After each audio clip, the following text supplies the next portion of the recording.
So now that we're entering the more modern times of cannabis extract, I want to dive into a topic that seems to be the most controversial when it comes to the cannabis extracts that people like to enjoy, and that would be distillate. Now, I want to preface this by saying that as a cannabis company, we do get access to industry data, and I believe in 2023, somewhere around 70% of all cannabis extract sales were distillate.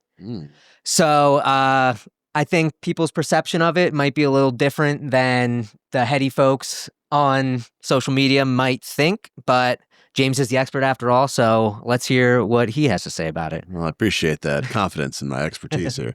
I spent a lot of time in the early days of cannabis extracts and, creating some of the very early hydrocarbon and some of the very early CO2 and then some of the very early distillates. I was very thankful to be involved with a lot of the cool people. Actually, Chris Barone, to a degree, worked with a partner of his out in California. And, it was a really fun time to kind of watch this development. And as hash continues to develop, as it always has for thousands of years, we come into new and new forms. That doesn't, now I don't necessarily think that a newest form negates an older form if an older form serves a purpose.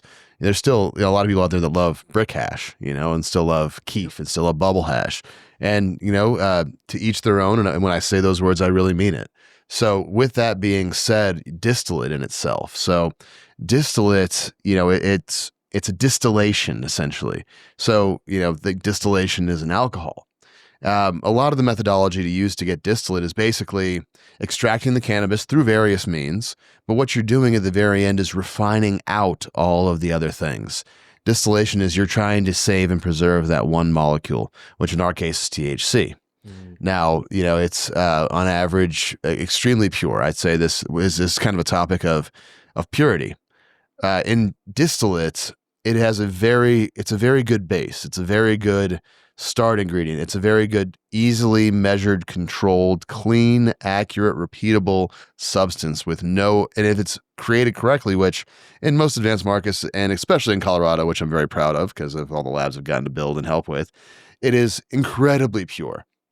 And the idea is, you're right. It's not a rosin. It's not something that's going to be so terpy and you get the floral or the cat piss or whatever you're looking for in that. We cut that out. That's intentional.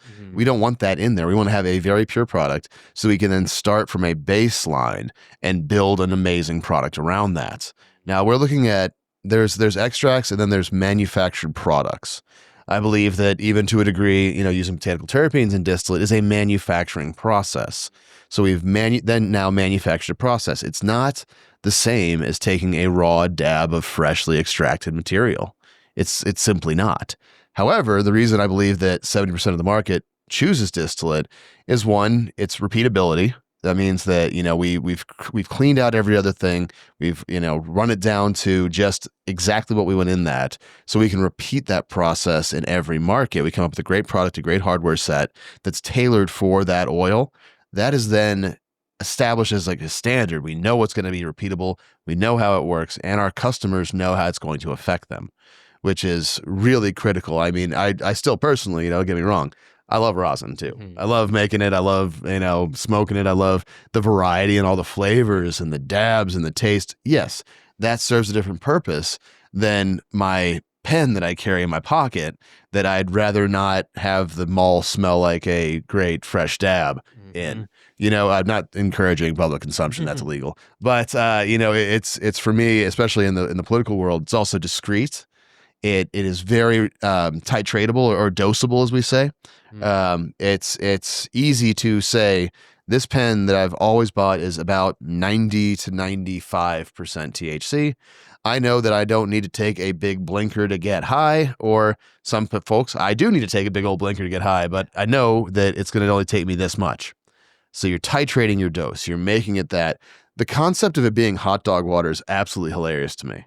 I love the concept. Anyone who says, it's hot dog water has never been in a lab does no comprehension of what the science is. The science is you can literally take this product, this distillate, from anywhere. Now I'm talking you could make it from your ultra high-end, indoor flower. You can make it from your trim. You can make it even from, material that's been blasted. We don't get to that level. It takes a lot of refinement work. Essentially, the worse of the material you put in, the longer time and more labor it takes to clean it to the point that we take it. Because there are people, I'm sure, out there that are buying distillate sight unseen. They don't really care what's in it. It's whatever. Maybe they didn't cut it right. Maybe their temperature gauge was off. Maybe their vacuum pressure was off in their distillation mechanism. And you get some carryover, you get some byproducts. Yes. However, you go to people who have a standard, who look at that as a base ingredient and say, I'm not going to accept that if there's anything in there. And a lot of times it's like, and even people who can do that, if you're good with your science and you're a good manufacturer and a good actor in the space, you can clean up distillate. You can rerun it. You can redistill it.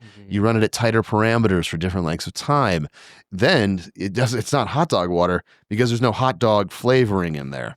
We've gotten the hot dog taste out. All it is pure protein. I guess that's a horrible analogy. I hate that actually. But like it's just casing. Just casing at this point. No, it's simply one molecule, and maybe like that last 5%. Like we've done a lot of studies on what that is.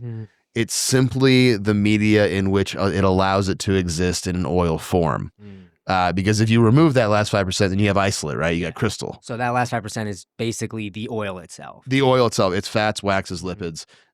We're looking at a plant sap. I mean, really, this is a plant sap. This is something that is in nature. This is, it is a refined plant sap down to a molecule that you want in that plant sap, which in our case is the THC, which is, highly prevalent. So distillate will always, always, always have a place in manufacturing.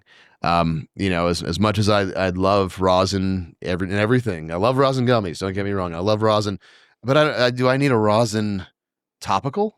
I don't see. The science might come out and say that it's good for you, to add some terpenes and all that too. But we also buy Tiger Balm, which has a ton of terpenes and flavorings and mentholated compounds in their base wax structure.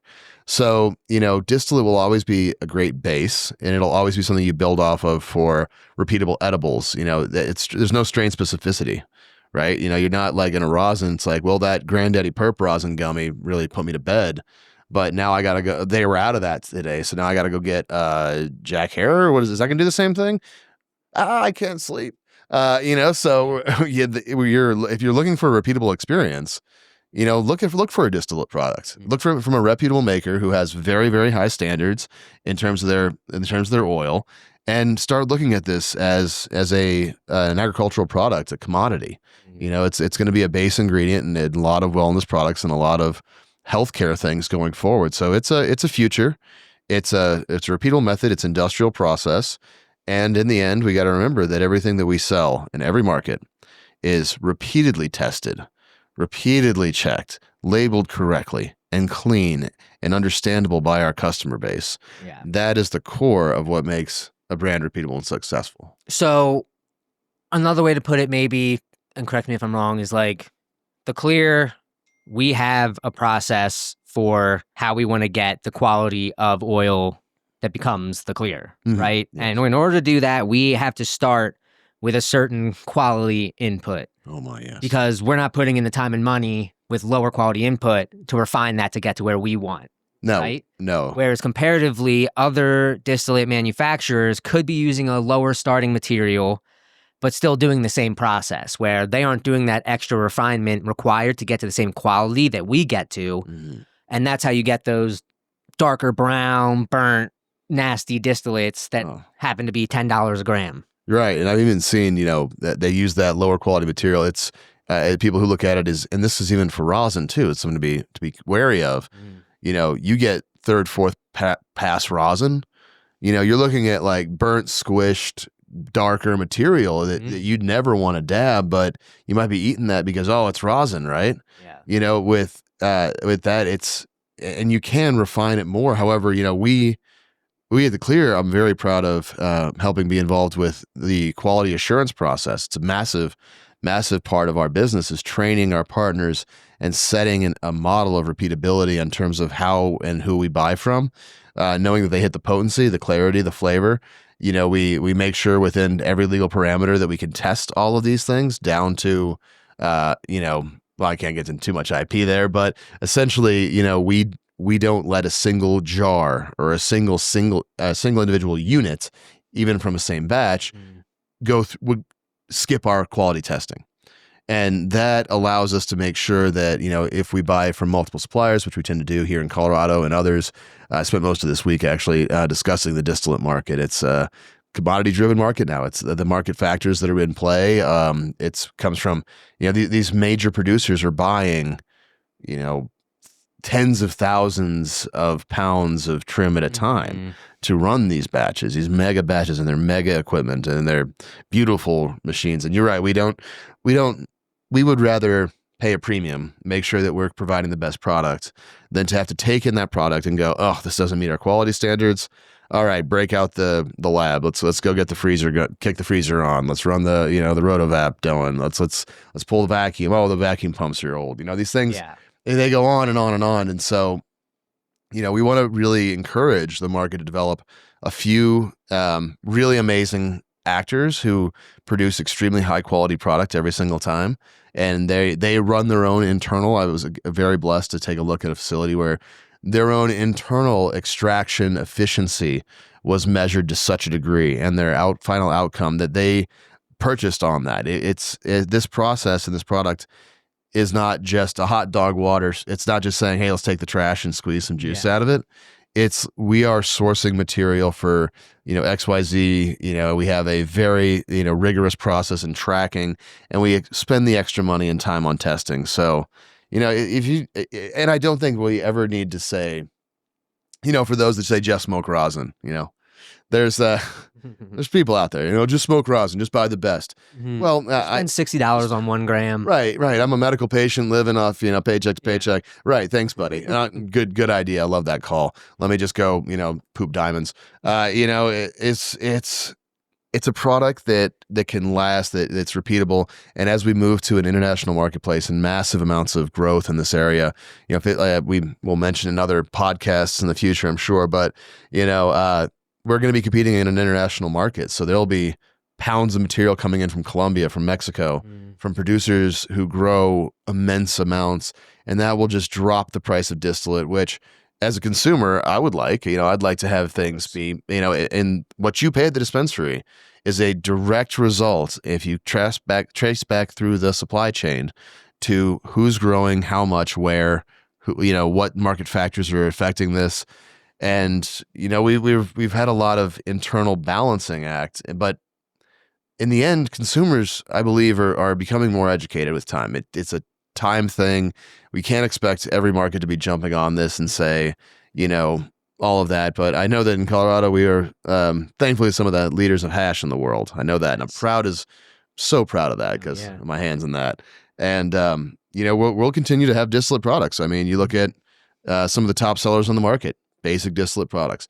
Are hundreds of thousands of consumers a month wrong? I don't believe so. Yeah. But are they wrong for wanting to spend $60 to get a rosin pen? Nope. I would love to do it too if I can afford it. Oh, yeah.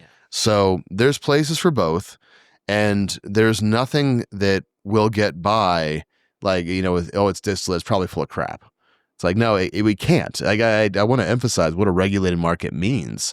This stuff has to go through visual testing, lab testing through 2 different types of very, very expensive machines with very high standards for these labs to do this stuff. So, it's look at this it's a personal choice, but I promise you, a 98% distillate is going to get you there.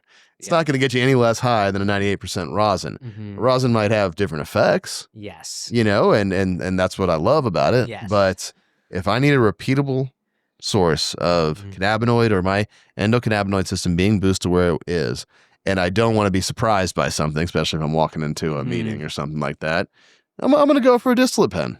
Yeah, and that's something actually that I want to touch on is, and definitely correct me if I'm wrong, this might just be my personal experience, but I think it really comes down to the entourage effect, where people who are used to smoking flower, you're getting hundreds of terpenes and cannabinoids plus, at minuscule levels in every puff you're taking.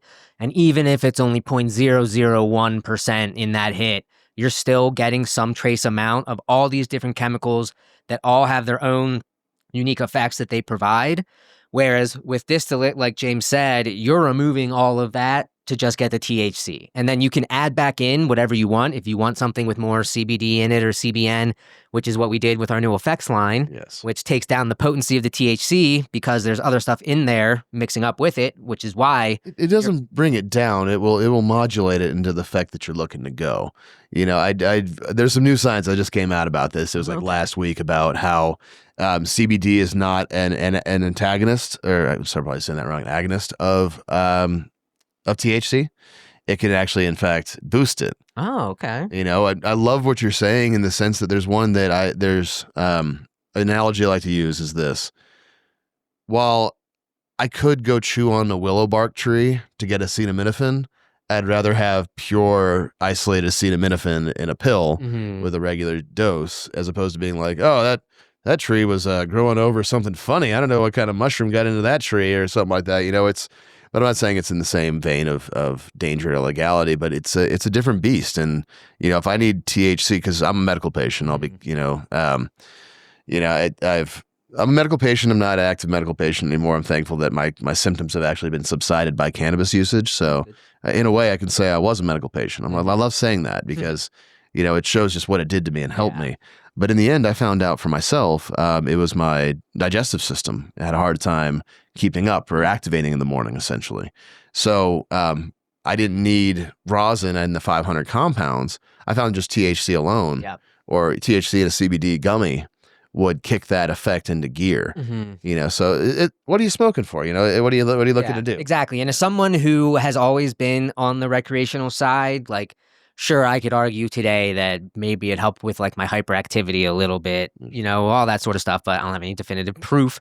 But in my mind, it's people who are used to smoking flower and getting that flower high. When they smoke something like distillate, it's a different experience. So I think when they hit that and it doesn't give you that like full body high like flower might, you know, it's more just heady and it might come on a little stronger but fade off a little more quickly. They think, oh, it must not be like high quality or something like that, when it's really just how the chemicals are interacting with your body and your brain. And the more chemicals there are, the more unique and diverse that experience is going to be. And I mean, it's the same thing with rosin is the extract to use if you want the entourage effect with your extract, because that's the closest you can get to the purest form of the plant in an oil dabbable form. Agreed. I do love the full entourage effect. I love that sense. Yeah, and you're right on all these points. I'm trying to figure now in the future how to educate in this one sense. Every single person who consumes cannabis feels it differently. You're simply not molecularly built. Your endocannabinoid system, your nervous system, how all that ties into your body will usually not operate as the person sitting next to you. You know, and if you are going to go into this space of exploring cannabis products, you know, I would bet most people on our high potency side have experienced that. And if you're not, welcome to the space. You know, experiment safely and cautiously. Find what works for you. You know, for myself, I love strains and potencies and things like that that'll make me work during the day or get me awake and I feel engaged and active and social. If I'm going to a large meeting with a bunch of politicians and all of a sudden I smash a big old rosin indica purple, I'm not talking. No, I'm sorry. I've ruined the thing. I'll sit there, stare off into space, eat the parfait, and leave. So you know, you find the product that works for you, and the only way you're going to do that is if you talk to people, if you engage your bud tender. Right now, it's one of the biggest gripes that I have is that simply we don't have a system that allows people to sample. We don't have bars. You know, like if we're going to use that example, you can't go into. I would never walk into an Argonaut and go, why would I spend $15 more on this bottle than this bottle? That's why you get people buying on price and potency.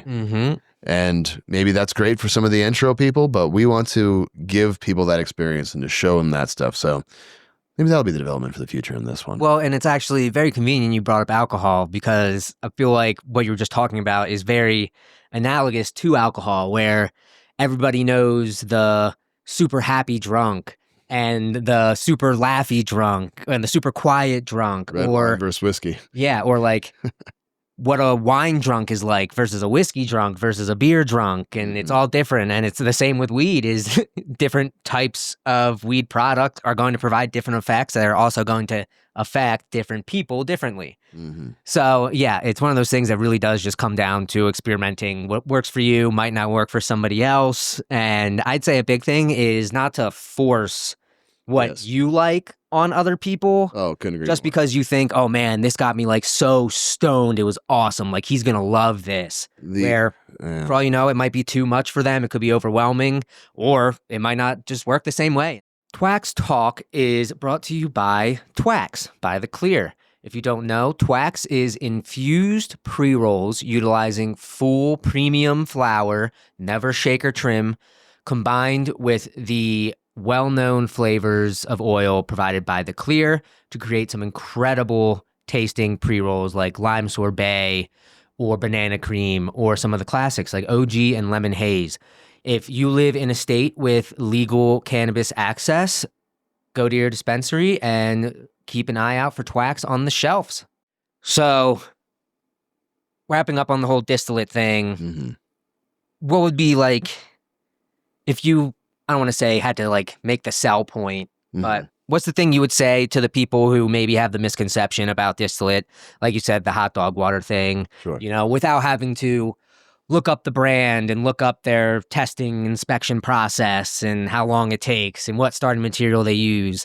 How can someone walk into a dispensary looking at cartridges of distillate and know which one's going to be better quality without just going off of price? That's a great question. You know, first off, to wrap on one point is, I think you mentioned was, you know, how this is an incredibly passionate industry and a passionate plant. People really believe that in this plant, and I love that in this space. You know, there's a lot of love to it, but there's a lot of projection and a lot of confidence and ego. You know, if it works for one person, it's got to work for someone else, or someone's opinion is the end game. And I wouldn't push that on people. I wouldn't be somebody to say, you know, oh, don't smoke that, smoke this. You know, all I can say is it tested? Is it safe? And you know, is it made by a reputable company? Is it repeatable? Is it a bud tender favorite? Has the company engaged with the bud tender enough, to your question, to have those bud tenders explain to the customers the difference between the 12 distillate pins on the wall? Yeah, you know, the education there, and also there's a part where the consumer is responsible for this too. You try something, you know, be objective about it. You know, I wouldn't walk into something and go, oh, I hate indica edibles, they're always bullshit. Then you're never going to have a good time on indica edibles. And then your friends are going to go, oh, you're right, maybe that doesn't work. Whereas that might be exactly what they needed. Yep. You know, be considerate of others having different lifestyle patterns than you, because cannabis affects lifestyle patterns for sure. You know, cannabis affects mood and emotion, and maybe you're not in the same place as somebody. So to say, you know, oh, screw these products and I hate these because, you know, I know better, maybe is a bit short-sighted. If you have it, keep it to your, I mean, not saying have it to keep it to yourself, like don't talk about it, that's mean. I'm not like that, I promise. But it's more that keep an open mind that, you know, maybe that product that you have judgment on, or you heard a rumor online, or you follow, you know, you saw in one way or another, be careful who you boost and who you smash. It's not the same for everybody, and it's not going to be the same for people in different stages in life. You know, I think that when you go into that dispensary, and maybe you are in this high potency thing, if you're listening to us right now in this high potency world, you know, go buy your rosin. Sure, I love it. You know, I support it, and I hope it supports my rosin making friends. They got amazing work. They do amazing work, and they support great families. You know, they're my neighbors. They're my friends. Go buy it. Support them. You know, and if your friend comes in there and is looking at the wall of distillate pins, and they go, I don't know about a rosin pin, man. I don't know. I only got a 20 out of the ATM. Tell you what, I know that all too well. It's, you know, it's not. It's still an option. It's still a viable option, and maybe it's a chance for you to learn as well. It's a chance to see your brand and become a part of a brand. I never really understood the whole lifestyle brand thing until I started working here. I really didn't. You know, I'm very hyper independent, do my own thing. Brand's a brand. You know, But when you sign on to a brand, or when you find a brand you can trust, one that communicates well to the bud tender, one that has pop-ups going on that you can engage and ask them these questions. Go up and say, why is this not hot dog water? Have those guys explain it to you. I promise you, anyone who works for that company or that brand will smile and give you the same thing that I would say to anyone is, I don't make products I wouldn't give to my own mother. Yeah. Period. And I'll say this, this is another little personal experience I had just a couple days ago. I went to a local dispensary here in Denver. I originally went in just to probably pick up like a gram of like some live resin or live batter or something like that, right around like $20-$30 range. They were running a great promo. I was able to get a 4-gram bucket of butter with another gram of live resin and a pre-roll for, I believe, $55. After this, I'm going to need that address. So that sounds I will definitely let you know. But what really put it over the top for me was I was talking to the bartenders there. They were asking me what I wanted for the pre-roll. And I said, dealer's choice. I don't care about THC. I just want something that's terpy and dank.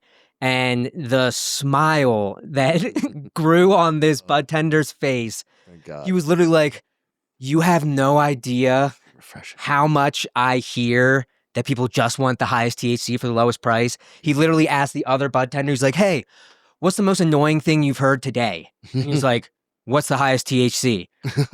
And it's just like, these bartenders, they want to engage with you and they want to like tell you all this great stuff about cannabis and all the different options it has.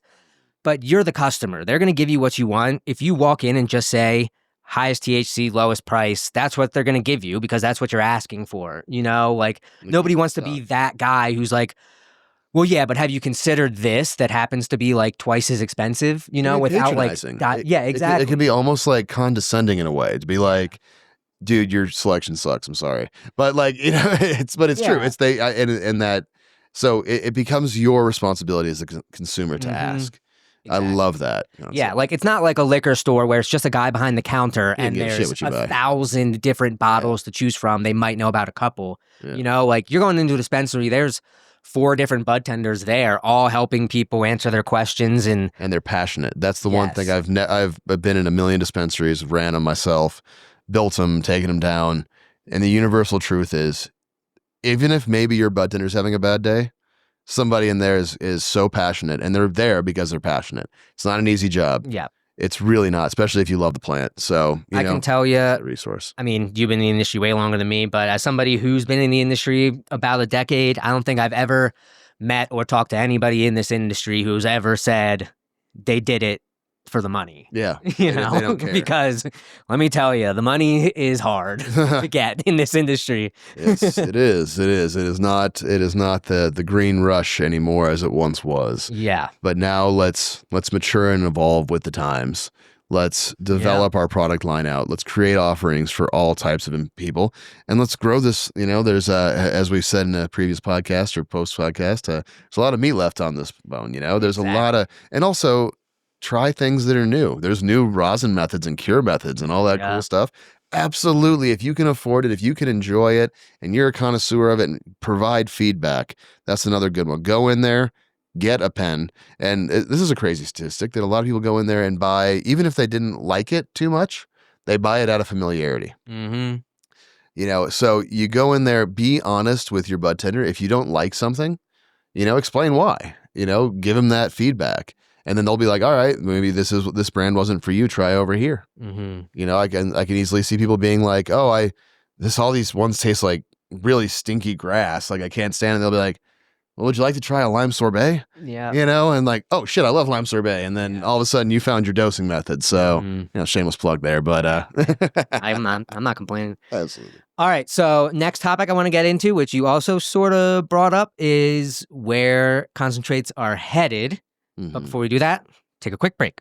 This episode of Twax Talk is brought to you by The Clear Brands. The Clear is Twax's parent company, and they are known for providing the cleanest, most premium vape pens on the market. We are known for the original line, which has 0.5 gram, 1 gram cartridges, 2 gram cartridges, 0.5 gram and 1 gram all-in-one vapes, as well as a brand new battery that is going to change the way that you vape. So go to theclearbrands.com, check out all the new stuff that we have coming out in 2025, and grab yourself a battery. And if you're in a legal market, find yourself a dispensary and look for The Clear on dispensary shelves. I was just about to ask James where he thinks cannabis extract is headed. So in my mind, rosin seems to be almost the end-all be-all of it's more or less solventless. I would be curious about your take on if water's a solvent and all that good stuff. But it's kind of the closest to the pure essence of the plant you can get in a dabbable form, right? So in my mind, it's like, what comes after that? Like, really, distillate is the purest form of THC, right? So what comes after rosin? You know, I love the question is water a solvent? The answer is yes. But when we say solventless, I'll admit that it usually involves a chemical. One of the big goals of extractors is to preserve the work that the grower did and that the plant did.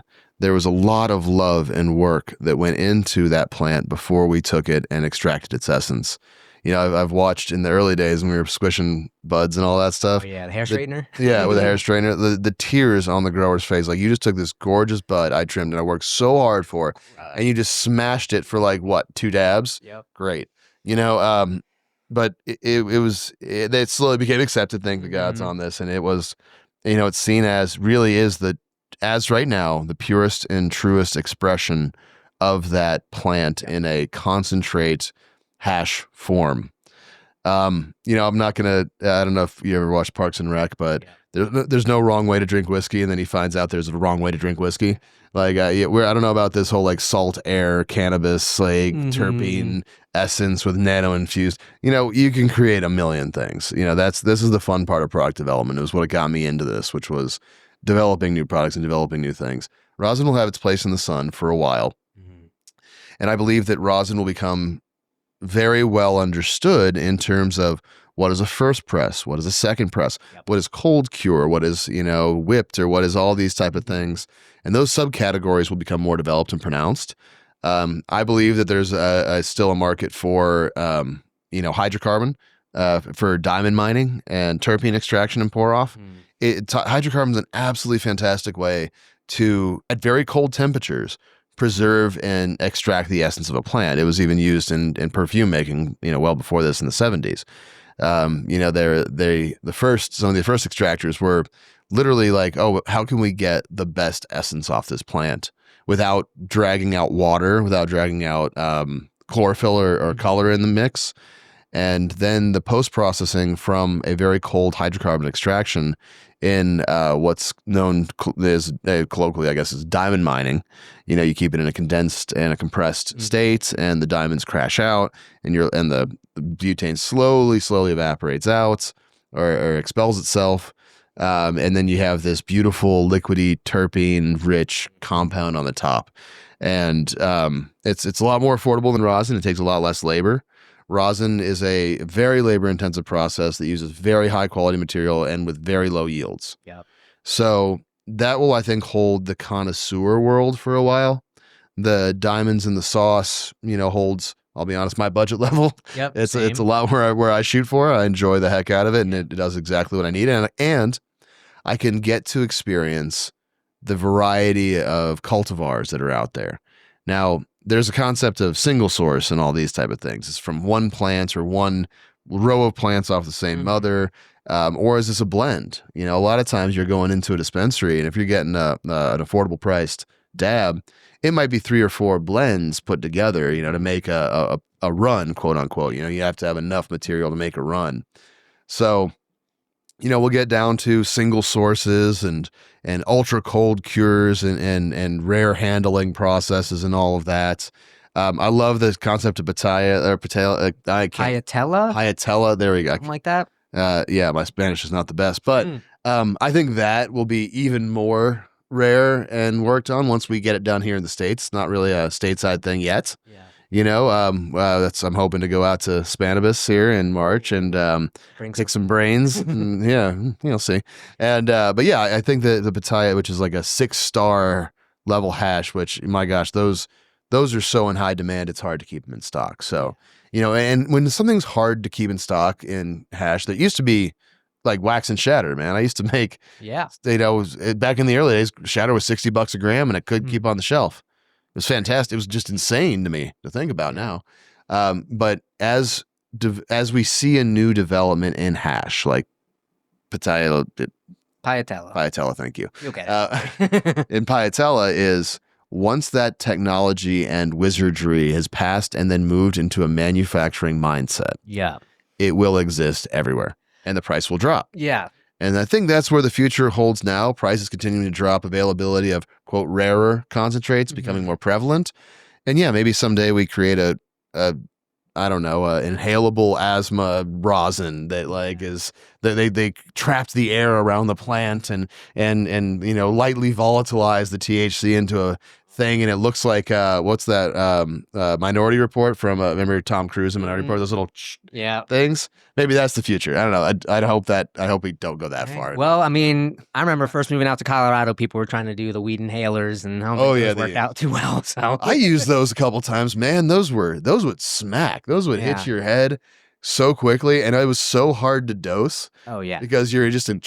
I'm not feeling anything. One more, and all of a sudden, you're floating through the car roof. It's insane. But yeah, we'll create some new cool stuff. So do you think rosin is scalable, where like you could create an automated manufacturing process? So like you might have people cutting down the plants, but then you're just throwing it into the vat with the ice and the water, and then it's getting pulled out by a machine and dried out on its own, and then moved over to a giant press that presses everything out and fills it up for you. I mean, we're incorporating in labs things like fine particulate sifters like they use in asphalt manufacturing to separate trichome sizes and stems and things like that.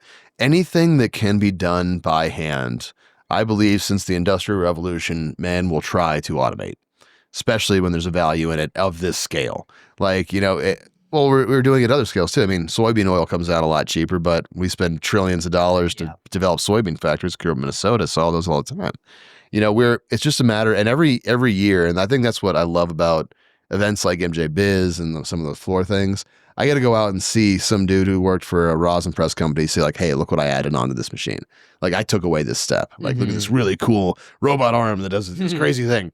And I mean, that's the joy of it. I keep in close contact with a lot of my friends in the extraction hardware manufacturing thing, just because they know how much I'm going to geek out when they show up and go, look at this, the new pamphlet we just released, or look at this giant mixing apparatus that, we can now run these 4 processes on this one machine. It will drop. It'll continuously drop just by investment. And especially we're as an industry allowed to much easier take in investment, we turn investment into profit by examining those efficiencies, right? We look at our cost of goods, cost of labor, and things like that, and then we go into an analysis and using the resources that we have and available to project, hey, here's where the next development can be, and here's what we should save up and buy, and that's leading to what the consumer wants, which in this case is a $60 gram of rosin, which is. My gosh, if we could produce that at scale and just crank it through, cut a plant down, throw it on the conveyor belt, and the next thing we know, there's a jar of rosin sitting in the cold cure ready to go.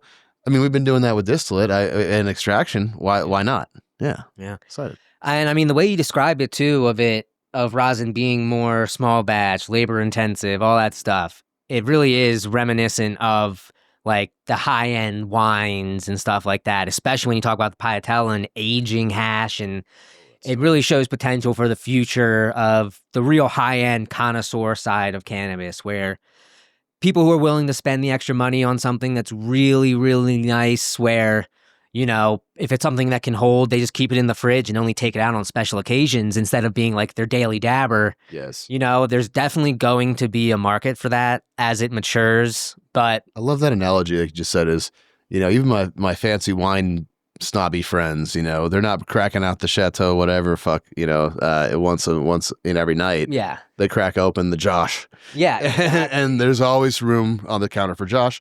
But yeah, in my closet, I want a bottle of something that's like the end of the world. Let's crack this open. You know, and it's just, yeah, that's consumer preference. We should have that. We should have varieties and levels. Yeah, but I would be lying if I didn't say $15, $20 high quality rosin gram would be pretty sweet. That I see as a realistic price point. I think so too. I hope to see a realistic price point of a $15, $20 rosin gram, and then goes up from there. You know? And also I hope to continue to see rosin being used in other manufactured products where appropriate. Yeah. You know, I love the concept. I have rosin gummies at home. That's one of my favorites. Is if I'm sitting around, I don't need to know I'm going to sleep at this time. I'm just hanging out and enjoying my night. I'm going to grab me a rosin gummy. So, don't let our love, or not love, but our understanding of other hash and concentrates go amiss. There's room for all of these, and I hope there's room for a lot more in the future. Very well put. Do you have any final words for any of the hash heads, davers out there when they're thinking about making their next purchase or anything like that? Any tips?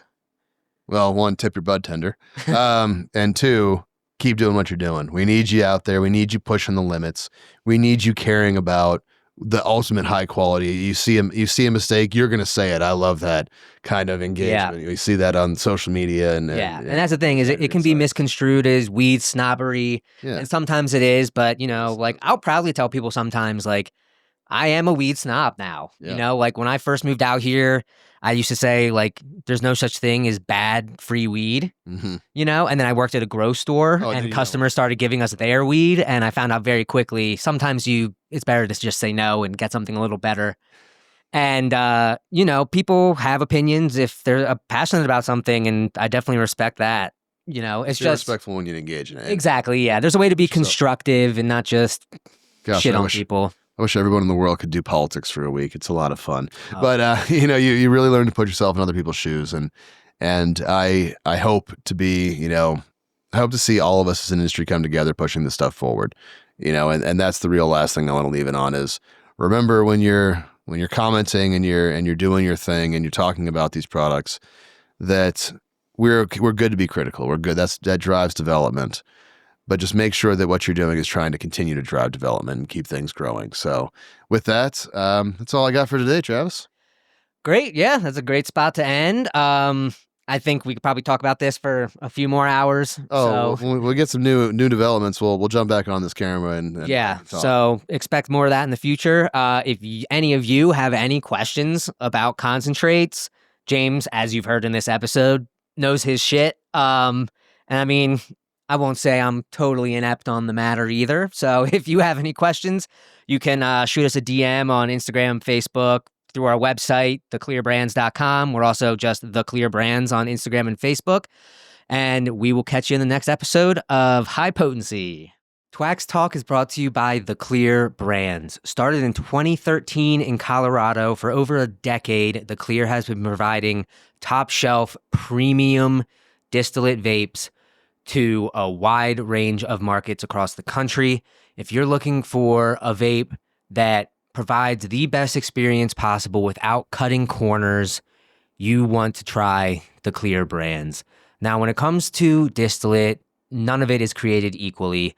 You can find $5 distillate and you can find higher end distillate like The Clear. And the difference really comes down to how it's processed. And the reality is that cheaper distillate, they're not putting as much effort and time into processing it, and you're getting a less clean, pure product in the end that's not going to taste as good. It's going to burn more quickly. It's going to clog up more quickly. And in the end, you're going to end up just wasting money on a low-tier product. So if you're interested in a cartridge or an all-in-one that's going to last longer, taste better until the last drop, thanks to the premium hardware that The Clear provides, head over to your local dispensary in a legal recreational state and ask your bud tender if they carry vapes by The Clear.